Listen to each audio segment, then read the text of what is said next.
the living conditions for the average Venezuelan according to a very interesting new study today we discuss.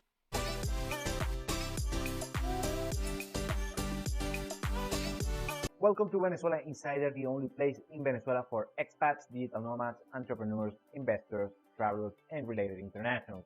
For more information, venezuelainsider.com. Today, we are going to review the findings of a general survey that is very important here in Venezuela. It's called ENCOVI, that is made by one of the most prestigious universities here in the country, the UCAP, Universidad Católica Andrés Bello, or UCAB. The survey is made once per year since 2014, I believe, and it's very accurate. The sample size is huge, but still has some underreported, and that's why you have to take it with a grain of salt. But just looking for the trend, you can reach certain conclusions and some estimates by the average Venezuelan overall. According to the study, I'm going to spoil it a little bit before I start. Today, we are going to review just the living conditions of the average Venezuelan.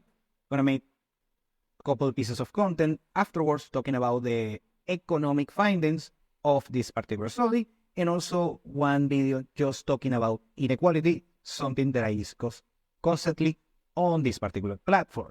So the first take of the living conditions of Venezuelans, according to the study, is that 2.6 million Venezuelan boys, girls, and teenagers go to school irregularly. Regarding access to education, the survey found that there was a modest improvement in global education coverage, which went from 63 to 66%, and will be related to a slight recovery in family income. The average income per household has been slightly increasing since the past couple of years.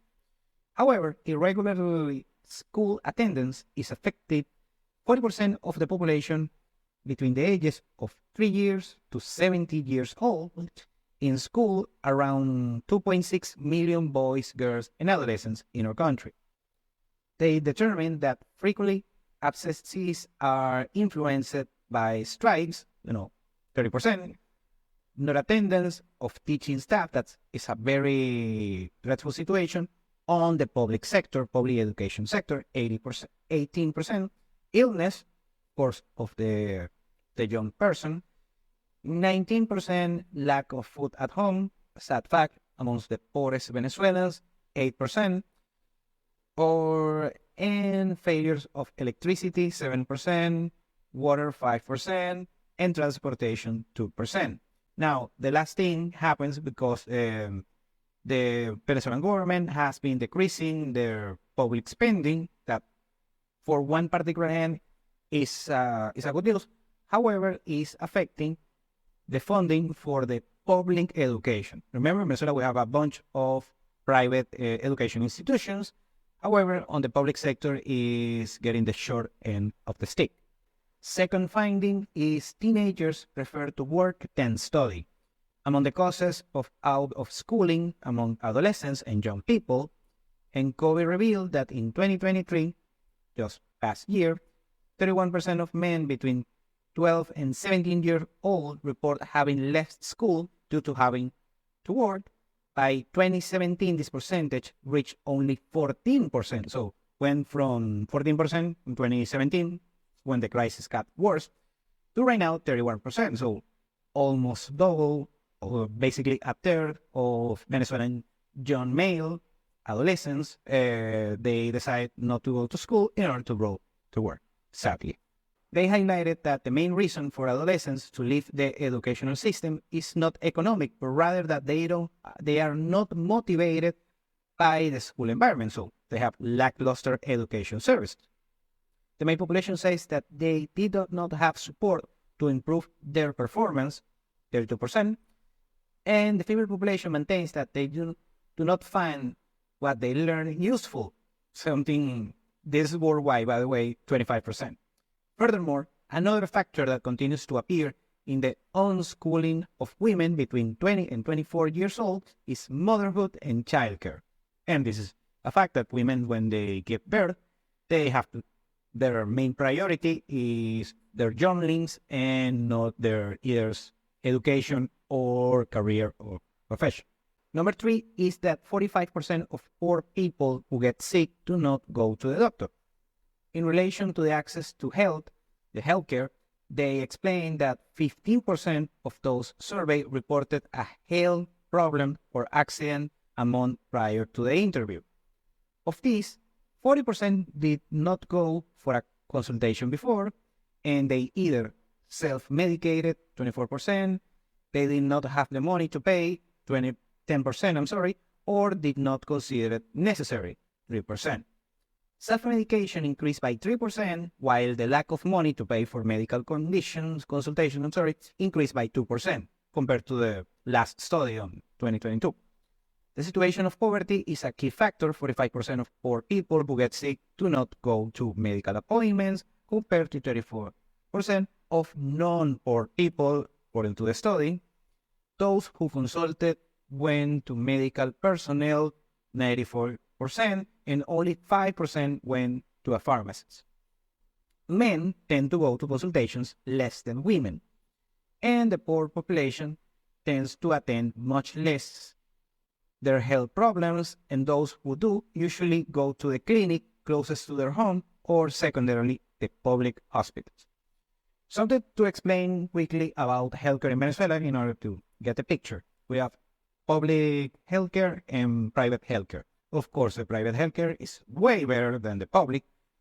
Regardless, it's way more expensive for the average Venezuelan. One thing. The second thing regarding healthcare is that we do have public healthcare and they get surgery, consultation, and so on. Venezuelans, basically, especially the poorer ones, don't have to pay anything or just a small contribution that comes from their salary, depending if they're officially employed or self-employed. If they're self-employed, they're not going to pay for that. However, the issue is when you go to the health institution, hospital, or just a small medical center, I'm talking on the public sector, right now there's been an underinvesting on the public healthcare here in the country, so the facilities are lackluster, the supplies, the medical supplies, medicines, and surgery equipment, and so on, is also lackluster, and so on. But still, you have personnel that, works a few shifts, and basically the doctors and nurses that they like to contribute to their community and get they get poorly paid, but they do it mostly because it's on their hearts to do so. And what happens is when one of these, poor individuals go to this particular place, they don't have, actually, most likely they don't have to pay. Depends on if it is in an emergency or just a treatment, depending, of course, on the medical case. They usually have to pay contributions to, let's say, the doctor or the nurse, something like that is small compared to what you're going to end up paying on a private facility, but also you have to pay for the supplies. So let's say a surgery that can cost you $2,000 on a private institution, on a public institution, they are not going to charge you, but paying for the supplies and the contributions and so on, maybe you end up paying like $80, $100, so on. Of course, the private sector is way more effective. But in the public sector, people that don't have the means in order to pay $2,000 for a surgery, they go for these places and pay, let's say, $80. Take number 4 is that crises in countries in the region, xenophobia and family reunification change migratory flows of Venezuelans. This is very important. And this is something that actually I'm sorry, and I have to give a pat myself the back. It's because I named this information years ago, and now we are seeing the results. For 2023, the survey captured some changes in the migratory flows of Venezuelans for reasons associated with economic and political crisis in countries in the region, not in Venezuela. Adverse, the social climate, xenophobia, racism, of course, and family reunification process. They reported a lower concentration of Venezuelans in Colombia and Peru, and increase in those who are living in the US and Spain. Chile is positioned as the third receiving country for Venezuelan migrants. And let me explain something because I named this years ago. Colombia and Peru, love Colombia, not so much Peru, by the way. But however, let's call it like it is. Those are third world countries, underdeveloped countries. They are better than Venezuela, and of course, in 2017, Venezuela was way worse, and Colombia and Peru looked like Dubai back then, and many people took the word for it. However, when they reach over there, they reach that the conclusion is not as great. The xenophobia is mostly thanks to Peru, by the way, not so much in Colombia, but of course you have racist and xenophobic Colombians as well. It is what it is. Okay. Venezuelans in 2017, they were desperate to leave the country. And by 2018, 2019, 2020, 2021, of course, you have COVID. The standards of living in Colombia and Peru, on average, are terrible. They are slightly better than Venezuela back then. They are slightly better right now. You have to go to each case. However, they decided, I either go back to Venezuela or I go to a better country. And that's where United States and Spain comes into place. On the mindset of the average Venezuelan, I'm not talking the sophisticated Venezuelan regarding education and knowledge and so on, talking the average Venezuelan. United States and Spain are, at the big dogs. Are the goats, are the Brady, are the Jordans, are the feathers of countries all over the world. So, and that's why you're seeing a lot of migration to both the southern border of the United States and also migration to Western Europe. Because for the average Venezuelan, not for the sophisticated one, those countries are more developed, and those are the countries where they're going to have better job opportunities. So those people are economic migrants. And that's why you're seeing the inflow of a lot of Venezuelans other places all over the world, especially more developed nations. Not because Venezuelans are living, still we have an important core of Venezuelans that are still living in the country, but mostly is from unsuccessful Venezuelan migrants that went to a third country in South America, in Latin America, and now they're changing course and going straight to the United States. Keep that in mind. Continuing to the migration, we have to, according to the study, another fact that stands out is the recent immigration of women for the purposes of family reunification, a fact that could mean greater stability of Venezuelan immigration in different destinations. Good? In addition, Venezuelan migrants are increasingly older. Almost half are concentrated in the age cohorts between 30 years old and 49 years old. 6 years ago, the representation was broader in the 15 to 29 age group, the precursor of the exodus that occurred starting in 2015. This one, I nailed it perfectly. Here's what happens. In 2015, 2016, 2017 was probably the worst year. We had a bunch of migrants that were younger people looking for opportunities that they, especially graduates, at least from high school, that they felt that they don't have opportunities in the country. And they're not, they were not accurate. They are accurate on that particular one.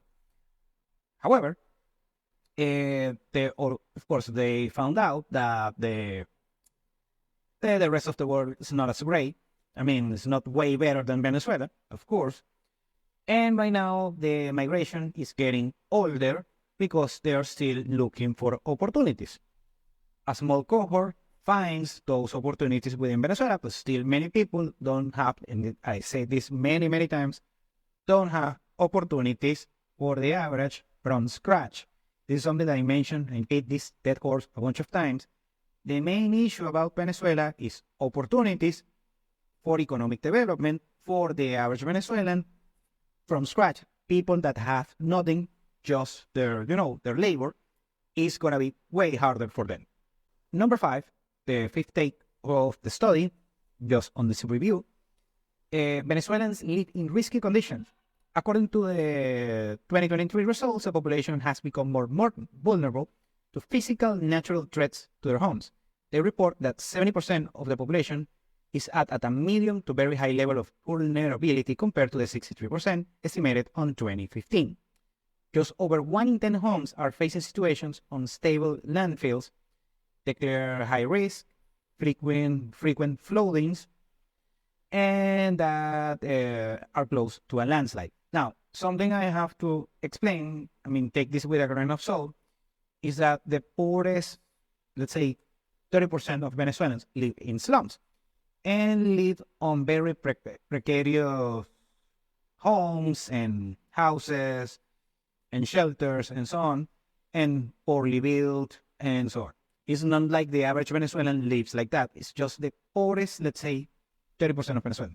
The properties that you see, that you ask me all the time, that cost $10, $20 per month, actually are way better than those properties. They are not particular and any particular risk. So trust me, it's not going to be a big issue if you purchase a property in Venezuela. These properties are, I'm talking in slums, in favelas, in terrible neighborhoods, talking the worst neighborhoods in Venezuela, but of course, many Venezuelans live on such neighborhoods, and that's why the study is taking them to account. Lastly, the landslides affected 37% of the communities compared to 11% reported in the 2015 edition. The effects on heavy rains are positioned as the second risk factor to the communities in terms of infrastructure. Despite this context, only 2% of Venezuelans have an early warning system for emergencies, while only 1% have evacuation plans for emergencies. I'm going to be honest, I don't have an evacuation plan. The sixth take by the study is the poor are the most vulnerable, so no shit, Chandler. ENCOVI researchers explain that there is a close relationship between vulnerability and income stratas. But they are different. Vulnerability is a risk framework that can be a cause of consequences of the income stratas. They discovered that in 2023, 78% of the moderate of severe vulnerability is concentrated in the poorest 30%. 80% of the low vulnerable households are located between the deciles 6 and 10 of the poverty indexes. So, yet again, just reaching to the crowd, I explain, of course, the 30% of poorest Venezuelans are more dire situation, and they live on very precarious conditions and precarious infrastructure and so on. Number 7, internal migration in the last 5 years exceeds 2.1 million people. I'm going to explain this furthermore in another video, just talking about the economic findings of the ENCOVI survey, but I'm going to give you a preview. In the presentation of the results, ENCOVI concluded that in the last 5 years, 2.1 million people have moved internally, 15% for work reasons, 2% for problems with the public services, and 80% for personal reasons. 89% move within the same municipality or town center, and 11% change cities or federal entities. So basically, either they're moving to a more developed city like Caracas or Valencia, or they are moving from small towns on their particular state, according to the study, 89%. And let's say they're moving to a small city, a small town, and they move to the capital or the largest city within the same state. The entities that are expelling their population the most are mainly in Monagas. I love Monagas, but it is what it is.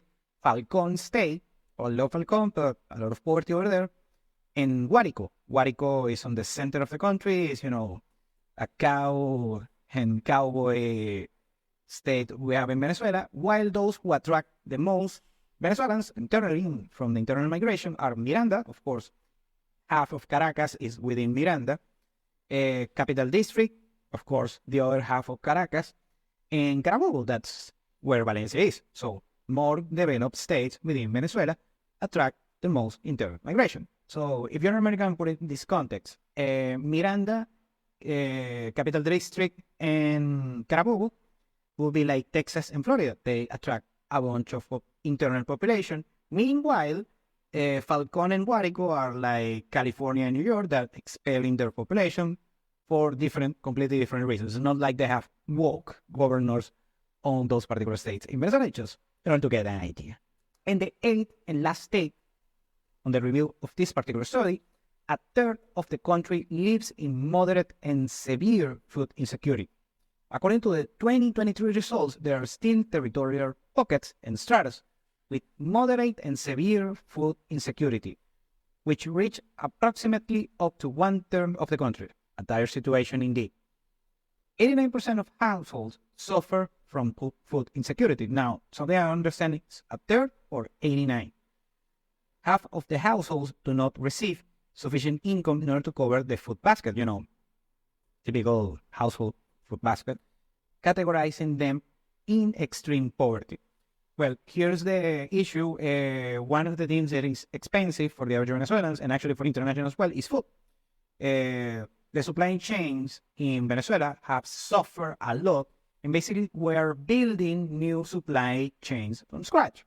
So the situation regarding the food and the cost of food for the average Venezuelan is going to improve on the next 10 years, but it's going to take a while because it was very cheap actually just, let's say, 10, 15 years ago. Then we have the scarcity, and then when we got the food back, what happened is now, because it's a new supply chain, is more expensive. So, I mean, I'm not going to say take this one on us up. It's a dire situation, but it's sadly mostly for the people with lower income. And I would like to end this video with a better note. The situation is dire for the poorest Venezuelans, that are a significant cohort of the population. According to the study, 80% of Venezuelans are in poverty, and 50% of the Venezuelans are in extreme poverty. And of course, they have a particular methodology in order to determine what poverty is, so that's their thing. But yes, the situation is dreadful for the poorest Venezuelan. The numbers, I have to say, if you can check this online on this particular website, is that the situation has improved a lot since 2017, 2018, but still we have a long way to go. Thank you for watching Venezuela Insider. Please like, share, and subscribe. Follow us on social media. If you want to work with us, venezuelainsider.com. Thanks again, and have a nice day.